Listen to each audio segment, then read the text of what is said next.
할렐루야, 좋은 아침입니다. 오늘은 에베소서 2장 19절로부터 22절까지의 말씀을 통해서 신앙생활을 반드시 교회에서 해야 하는 이유에 대해 함께 말씀 나누기를 원합니다. 간혹 우리가 만나는 성도들 가운데는 교회를 떠나서 홀로 신앙생활 하시는 분들이 있습니다. 조심스럽게 그렇게 된 이유에 대해 물어보면 나름대로 각자 안타까운 사정들이 있습니다. 어떤 분들은 함께 신앙생활하던 성도들에게 실망을 해서 교회를 떠난 경우도 있고, 어떤 분들 같은 경우는 목회자에 대한 상처 때문에, 또 어떤 이들은 교회 전반에 대한 회의감이 들어서 교회를 떠나서 신앙생활을 홀로 하고 있다라고 말합니다. 그런데 어떤 연유가 되었던 교회를 떠나서 지금 홀로 그렇게 신앙생활을 하고 있다라고 말씀하시는 분들의 신앙의 삶을 보면 그다지 행복해 보이지 않는 것이 사실입니다. 적어도 제가 만난 분들 중에는 그렇게 말씀하시면서 감사나 기쁨, 은혜나 충만한 영적 상태로 고백하시는 분들이 없었습니다. 오히려 스스로 떠났다고 말하지만 여전히 교회를 그리워하고 있고, 말로는 싫다라고 말하지만 그래도 가슴 한켠에는 하나님의 공동체를 그리워하고 소망하는 그들의 영적인 모습을 발견하게 됩니다. 그들의 그런 마음은 숨길래야 숨길 수가 없죠. 이러한 관점에서 오늘 본문 에베소서 2장의 말씀은 성도와 교회의 관계에 대해서 말씀해 주시고 있습니다. 특별히 왜 믿는 자들이 교회를 중심으로 교회가 그들에게 중요할 수밖에 없고 필요할 수밖에 없는 이유를 말씀해 주시고 있습니다. 오늘 본문 말씀의 직접적인 대상이 되는 에베소 교회의 성도들은 사실 예수를 알기 전까지는 전혀 교회와는 상관이 없었던 사람들입니다. 예수님이 아니었다면 교회에 발을 들여 놓을 필요가 없었던 사람들이었죠.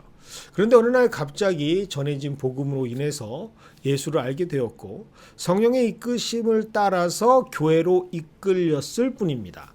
그러니 교회에 대해 모르는 것이 당연하죠. 그런데 막상 교회에 가보니 어색한 것이 한두 가지가 아닙니다. 마치 사랑한다라는 이유만으로 남편의 손에 이끌려온 시집살이를 시작하는 며느리와 같은 느낌이죠. 남편 예수는 너무나 좋은데 시집은 정말로 어색합니다. 친해질래야 친해질 수가 없는 것 같아 보입니다. 뭐 일이 해야 하는 것도 많고 하지 말아야 하는 것도 많은지 너무나도 불편하고 싫습니다. 신랑 예수는 좋은데 시댁 어르신, 시누이, 시동생 등등 정말 바라지도 원하지도 않는 관계들이 복잡하게 생겨나고 그 과정에서 스트레스가 충만해집니다. 바로 이와 같은 상황에 처해져 있는 이방인 출신들이 바로 오늘 말씀의 수신자 에베소 교인들이죠. 예수만 믿었으면 좋겠는데, 하나님만 예배하고 찬양하고 하나님의 말씀에만 취했으면 좋겠는데, 자신들과는 전혀 다른 신앙의 전통을 지키는 유대인들이 이렇게 해야 한다 저렇게 해야 한다 자꾸만 강요하는 것 같아 보입니다. 그래서 참으로 불편하고 불행하죠. 그러니 자연스럽게 그들은 다툼과 갈등이 생겨나게 되고 신앙생활의 하루하루가 지옥과도 같습니다. 그런데 오늘 본문 말씀은 이러한 상처 속에서 힘들어하는 이방인 성도들에게 교회가 무엇인지를 말씀해주고 있습니다. 19절입니다. 그러므로 이제부터 너희가 외인도 아니요 나그네도 아니요 오직 성도들과 동일한 시민이요 하나님의 권속이라. 자, 오늘 말씀 중에 가장 뒤에 하반절에 기록되어 있는 너희들은 하나님의 권속이라 라는 표현에 집중할 필요가 있습니다. 권속, 바로 가족을 뜻합니다. 즉 교회는 하나님의 가족이 되는 곳이다 라는 말씀이죠. 오늘 본문에서 교회를 부부라 말하지 않는 이유가 바로 여기에 있습니다. 사실 부부 역시도 행복한 가정을 위해서는 두 사람이 끊임없이 사랑을 기반으로 노력을 해야 하는 것이 필요하지만 어찌되었던 그 시작은 선택의 결과입니다. 하지만 가족은 전혀 다르죠. 마치 우리가 부모를 선택할 수 없는 것처럼, 형제와 자매를 선택할 수 없는 것처럼 전적인 운명 가운데 나의 선택과는 상관없이 그 가족의 구성원이 되어서 나도 모르는 사이에 가족의 일원이 되어가는 것을 말합니다. 그 뜻, 그것이 바로 권속 가족이라는 이유죠. 하나님은 성도와 교회를 이러한 관계로 말씀하고 있습니다. 마치 우리가 한국 사람이 된 것과 같은 이유죠. 한국인의 부모에게서 태어났기에 그래서 한국인의 문화와 정서를 가지게 되었고, 태극기를 보면 뭉클하고 애국가를 들으면 나도 모르게 눈물이 나는 것처럼 하나님께서는 예수를 믿는 성도들을 하나님의 강권적인 인도하심으로 교회라는 가족 공동체를 통해서 점점 하나님의 사람이 되게 하시고, 하나님의 뜻대로 살면서 하나님의 복음을 전하고 하나님의 사람이 되어가는 하나님의 가족으로 만들기 위해 다름 아닌 교회를 하나님께서 세우신 것이죠. 하지만 이 과정이 말처럼 쉽지는 않습니다. 그 출발은 너무나도 불편할 수밖에 없죠.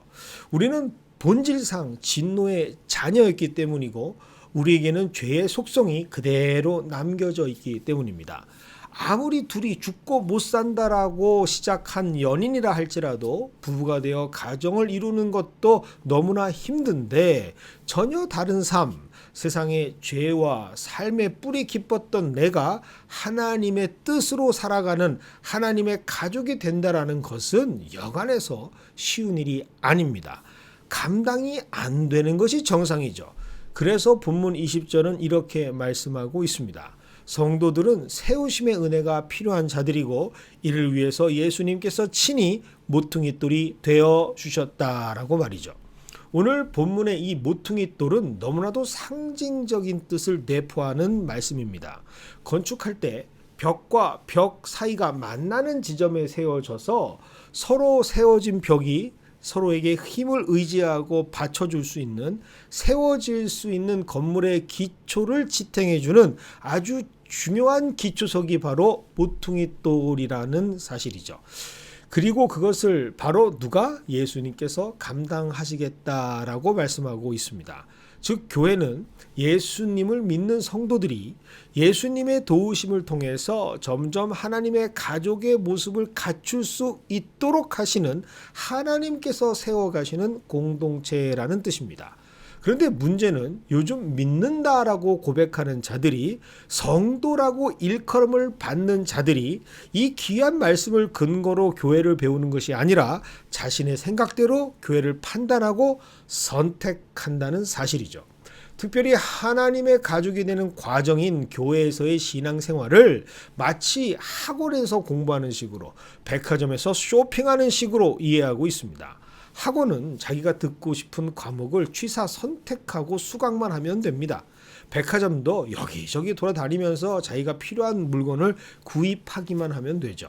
강사가 될 필요도 없고 점원이 될 이유가 없습니다. 그들과 가까워질 필요도 없습니다. 어떻게 학원이 운영되는지, 어떻게 백화점이 경영되는지 몰라도 됩니다.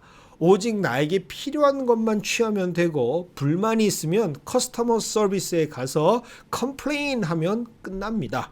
하지만 오늘 성경은 분명히 우리에게 증거하고 있습니다.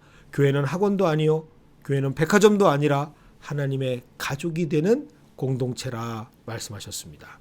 예수를 안 믿었으면 사실 절대 상종하지 않을 사람들, 그런데 그들과 가족이 되라고 하나님께서 관계를 만들어 주십니다. 그렇게 관계할 수밖에 없도록 하나님께서 세우시는 곳이 바로 교회입니다.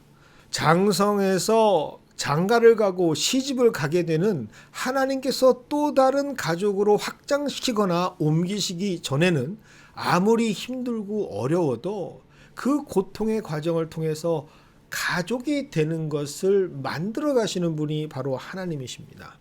예수 그리스도의 보혈의 피를 나누는 형제이고 자매이기 때문에 참고 인내하고 기다리면서 하나님의 뜻을 발견하고 하나님의 뜻을 소망하면서 점점 하나님을 닮아가는 것을 체득 몸으로 직접 얻게 되는 공동체가 바로 교회인 것이죠.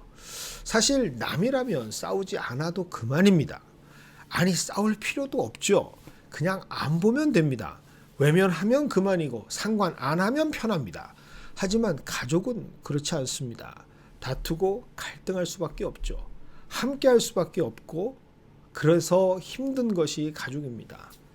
그런데 이 가족을 누가 하나님께서 만들어 가시는 곳이 바로 교회라고 말씀하시니 참으로 어떤 면에서는 답답하기도 하고 어떤 면에서는 참 하나님의 뜻이 너무나 힘들게 받아들여질 수밖에 없는 것 같습니다. 그런데 그럼에도 불구하고 그 과정을 묵묵히 감당해야 하는 것이 바로 성도라는 사실.